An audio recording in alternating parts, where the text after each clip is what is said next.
بسم اللہ الرحمن الرحیم. بٹ کوین بی فار یو بزنس کئی بز شیل کمپنی ٹائنز پرائم بینک.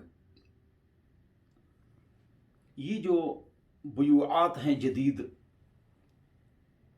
کافر لوگ یہ شروع کر دیتے ہیں اور اسلامک اسکالرس کو وہ بلاتے ہیں نہیں، ان کا خیال کرتے ہیں نہیں، مفتیوں سے پوچھتے ہیں نہیں. وہ ایک کام شروع کرتے ہیں اپنی ترتیب پر، بلکہ ناجائز اور حرام، اور ہم مفتیوں سے اس کو جائز قرار دیتے ہیں. اور غیر علماء اس کو پڑھانے والے، ان چیزوں کی کلاس لینے والے، وہ مضاربت کے اصول، مشارکت کی 2 قسمیں، دوسری قسم کی 4 قسمیں، شرکت وجوہ، شرکت مفاوضہ، اس کا نام تک نہیں جانتے ہیں. اور یہ افیسر ہمارے پاس اس لیے نہیں آتے ہیں کہ حلال حرام یہ چاہتے ہیں، لوگ ان کو تنگ کرتے ہیں، حلال ہے حرام ہے، علماء تو اس کو ناجائز کہتے ہیں، تو یہ بھی ہمارے پاس آ جاتے ہیں کہ ہم کو سمجھاؤ جی یہ حرام ہے، سمجھا کے چھوڑو، مطمئن کرو. نہ صاحب فن کو مطمئن کر سکتا ہے. ڈاکٹر صاحب فن ہے اور کنسٹرکشن انجینئر صاحب فن ہے، وہ بات کرے گا اور تم اس پر عمل کرو. تم یہ نہیں کہہ سکتے ٹھیک ہے غلط ہے، میں تو مطمئن نہیں ہوا. ہاں اگر ایک اور انجینئر کہے کہ بھائی یہ تو ٹھیک نہیں ہے، تو وہ اس سے بحث کر سکتا ہے، کوئی نتیجہ نکل سکتا ہے. تو صاحب فن کا کام ہے کہ صاحب فن اس کو کہے مجھے ذرا سمجھاؤ، بلکہ یہ تو جائز ہے. کوئی عالم کہے کہ یہ جائز ہے. جی ملیشیا کے ایک مفتی نے فتویٰ دیا ہے، کون ہے؟ جامعہ ازہر کے ایک عالم نے جنا کہا ہے کہ یہ جائز ہے، کون ہے؟ یہاں کے مفتی سارے جنا ختم ہو گئے. مفتی تقی عثمانی، مدظر العالی، بنوٹن دارالعلوم کراچی، حقانیہ، بڑے بڑے جو ہمارے مدارس ہیں. اللہ کے بندو، حرام سے بچو، آپ بے سکون رہیں گے، اس میں برکت نہیں ہوتی. بہرحال بتلاتا ہوں. اب اس میں سے اکثر کاروبار ٹری بناتے ہیں. ٹری درخت ایک آدمی 2 لائے، 2 4 لائے، 4 8 لائے، 8 16 لائے، 16 32 افراد لائے اور کمیشن کھاتے رہے. ایک آدمی اس میں گھستا ہے، 30-25 ہزار کا جو سودا خریدتا ہے، وہ شرط ہوتی ہے تب آپ رکن بنیں گے. اس کا مقصد یہ نہیں ہوتا ہے، مقصد اور افراد لاتا رہوں اور ان کا کمیشن کھاتا رہوں. تو یہاں مین مقصد بیع اور گھسنا، یہ کس کے لیے ہوتا ہے؟ کمیشن کے لیے. اصل مقصد یہ ہوتا ہے. نہا رسول اللہ صلی اللہ علیہ وسلم ان بیع و شرط، حضور نے بیع اور شرط سے منع فرمایا ہے. کمیشن کھاؤ جائز ہے، لیکن جن کو تم لاؤ نا. لیکن اس کے ساتھ یہ شرط کہ اتنی کی خریداری کرو گے، یہ حرام. یہ بزنس میں یہ ہوتا تھا اسکائی بز میں. سب سے پہلے امریکہ میں یہ شروع ہوا. امریکہ کے عدالت نے کہا یہ لوگوں کے ساتھ دھوکہ ہے، انہوں نے پابندی لگائی. یہ دھوکہ ہے.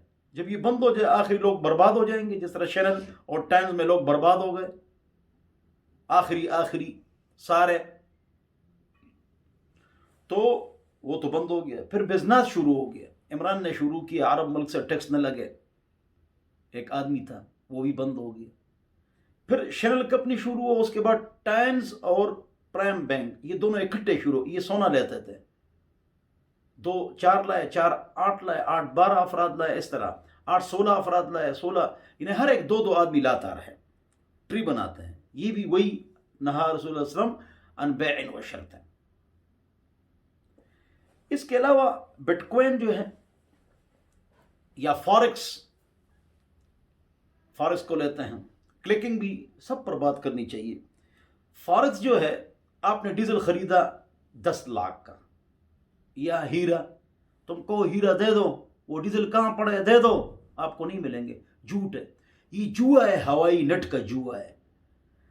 ڈیزل آج کتنے کا ہے؟ 10 لاکھ کا مثلا 10 بیرل ہے، مثال ہے. اور کل ڈیزل سستا ہو گیا تو یہ خود بخود آپ کو نقصان میں ڈالتے ہیں. وہ مہنگا ہوا، خود بخود یہ آپ کو پیسہ دیتے ہیں. یہ جوا ہے. حقیقت میں وہ چیز نہیں ہوتی. یہ فارکس کی بات ہو گئی. بٹ کوین جو ہے نا، بٹ کوین، یہ کوین 1000 سے زیادہ شروع ہو چکے ہیں. کرنسی آ چکی ہے ڈیجیٹل. بٹ